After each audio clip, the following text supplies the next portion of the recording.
हरे कृष्ण। आज आपण को यही श्रीनिवास गौरदास चैनल को स्वागत जनाऊँगी।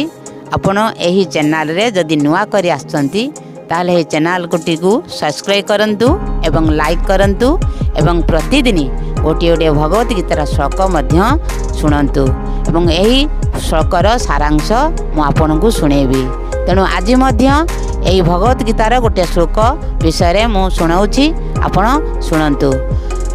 मन मना भव मद भक्त मदजा जिंगमा नमस्कुरु मामे वश्यसि युक्तेभ्यमात्मनं मत्परायण।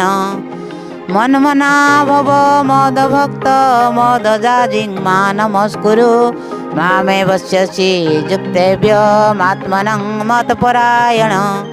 यही श्लोकटीर अर्थ जे स्वयं श्रीकृष्ण भगवान से निजर भक्त अर्जुन को याकू महाभारत युद्ध कुरुक्षेत्र रे बुझाई कहते हे अर्जुन तू मोर शुद्ध भक्त, तू मोर समस्त कथा को बुझीपारू।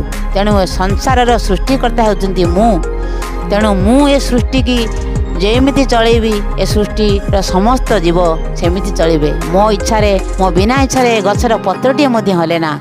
तेणु मो बिना इच्छा कौन से कार्य ये भौतिक जगत रे संपन्न हुए ना। तेणु समस्ते जदि मु परमात्मा रूप से समस्त देहरे विद्यमान, तेणु सबू जीव यही कथा भूली जाइछंती मु परमात्मा रूप से समस्त देहरे अवस्थित अछि। तेणु यही कथा जदि मनीष बुझी पारि थांता तेणु से सबुबले मते स्मरण करि थांता। तेणु समस्ते आज से भगवान श्रीकृष्ण को निजर गुरु रूपे स्वीकार करंतु एवं तांकु श्रद्धार सहित पूजा करंतु।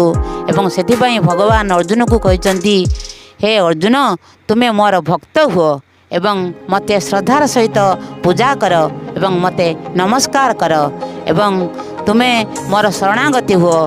तुमे अंतिम समय रे भगवत धाम लाभ करिब एवं मो पंजरे पशिब एवं तुमे मध्य मोर तुमर आ पुनर्जन्म हेब नाही।